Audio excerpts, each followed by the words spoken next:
Hi, I'm Justin. Also, I hate the way my voice sounds, so if you can do whatever Photoshop does to voices, make me sound awesome. And this is my lovely friend, The beauty in the eyes of the beholder, and it's just about getting into the seat of being the beholder. Hayley. I don't think you have to be particularly perceptive. I just think you have to look up. This podcast is mostly just her telling me stories. If you expose yourself to the possibility that this might be really awkward, there can be something just really cool on the other side of it. She thinks that her life and way of looking at things are Oh, I was kind of waiting on you. I thought you were getting your stuff ready. You're waiting on me? pretty normal. You got to edit out all the misinformation about the Amish. Maybe you can relate. I would like a chance to re-sing the Amish Paradise. If you want lighthearted stories All right, you want to talk about goats? and stream of consciousness, I just woke up and needed some friends, and so I bought them. then you're going to like the Sunny Side Up podcast. Sunny side up, sunny side up, sunny side up, sunny side up. So, if you're at all like me, you may feel that you're living in a world that can be a bit overwhelming and confusing at times. I'm also a huge fan of podcasts, documentaries, docudramas, stories, and of just information in general. Between all of that and the social media and news, sometimes our brains can feel like they're on overload. Hayley and I hope that this podcast can be something of an antidote to all of that. Like little jello shots of joy and distraction. None of it is too serious or really too informative. Mostly it's just two friends who have conversational chemistry talking about whatever enters the minds of relatively ADHD people. We hope you enjoy. It was such a good conversation we had about the pet fox. Tell me again. Okay, so are you a morning person? Are you an evening person? When do you hit your stride? So, in the morning, this is back to I feel like I'm my best if in the morning I get to start slow. I have all my little Mediterranean dried fruits that I must eat so that I can poop well. Yep, that's important. Yeah, very important. You fail to realize when you're young why old people are so obsessed with fiber. Perhaps you failed to realize. Okay, no, when I was young, yeah, I failed. I had many cousins who were quick to inform me of why old people were so. Right. No, I couldn't really relate. And then I have now discovered, I think once you cross 40, because now you're tipping into the back half of your life. Oh, yeah. For most of us, right? So you're kind of you're an old person now, and I now realize why everybody is so interested in fiber. So anyways, I have to do that in the morning. I have to get my fiber going. Listen, if you're new to the fiber scene, then I should also perhaps turn you on to B vitamins. Do you use a good sublingual B12 by any chance? Sublingual? Well, under the tongue, because it's better absorbed. If you swallow it, most of it's kind of lost through the digestive process. No. But B12 is great for your circulatory system, which really just jazzes up that lower GI tract, Yeah. and gives you the kick in the pants that you need sometimes. It goes well with your fiber diet. So wait a minute. if you're not hip to the B12 situation, then welcome to your 40s. And Yeah. that one's on the house. Okay, thank you. Yeah. This is I feel like this is health advice From fellow octogenarian in the 40-year-old body. That's right. Oh my gosh, yeah, so happening now. Okay, because I randomly was walking through Walmart. I really don't take many vitamins. I have Walking, also good for the lower GI right. tract. Yeah, I don't do enough of that. I Ambulation promotes peristalsis, so I have no idea what you just said. But whatever it is must not be paralysis, even though peristalsis sounds like it could be, but that's probably not even the word you said. So different. Yeah, exactly. Yeah. My brain's always searching for meaning. But yeah, I was really randomly walking down the aisle towards probably toothpaste or deodorant at Walmart, and I just saw a whole huge array of vitamins in the middle of the aisle they were trying to get me to buy.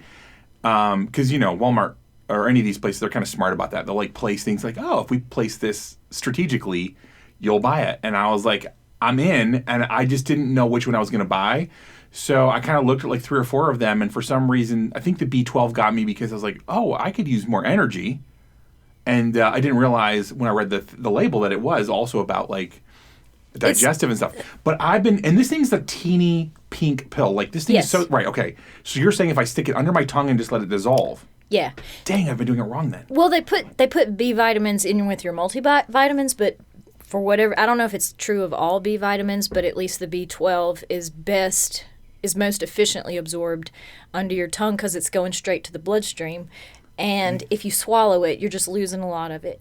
Which I do every day. So, I mean, I guess it would be true that it may work as well as an enema for the same reasons, but I don't see anybody marketing that one. So we'll stick with the sublingual. Yeah. And then there's also like methylcobalamin versus cyanocobalamin, and I have to Google it every time to figure out which one. One is... When did you become a doctor? I really missed that. After you became a lawyer? It's in the gradual decline towards age 40. Like, you just get really good at Googling health insurance and vitamins and all these supplements, and nobody tells you that that's what adulting is, but it is exactly what adulting is. Yeah, it's how can I squeeze a nap in, and then how can I go poop? Mm-hmm.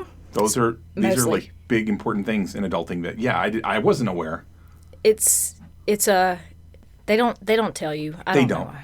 Maybe it would discourage you. Or perhaps we would all shift our college degrees from like theater to vitamins. And then what would we do with Google? We wouldn't even need it anymore, so they just don't tell you. That's probably, it's big data that doesn't want you to know. I like that. It keeps you coming back to the internet for just such a thing. For just such a thing, yeah. So if there was going to be